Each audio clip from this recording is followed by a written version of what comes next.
కొన్నింటి విషయంలో ఒకటే కోణంలో చూస్తాం మనం.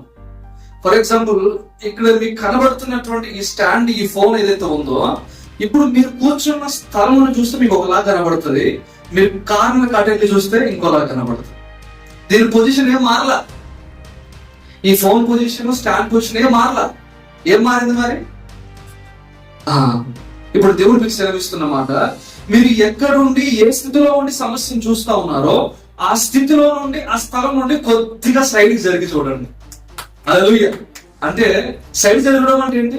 కొద్దిగా దేవునికి సమీపించి చూడండి, కొద్దిగా దేవునికి ప్రార్థించి చూడండి, కొద్దిగా దేవునికి ఆనుకుని చూడండి. మీరు మీ సామర్థ్యం పైన, మీ శక్తి పైన, మీ ఆర్థిక స్థితి పైన ఉండి చూస్తున్నప్పుడు చూసే సమస్య పరిమాణం వేరు. కొంచెం దేవునికి ఆనుకొని, దేవుని వాగ్దానాల పైన ఆనుకొని, దేవుడు మీకు ఇచ్చిన హామీల పైన ఆనుకొని చూసినప్పుడు ఆ సమస్య పరిమాణం వేరు.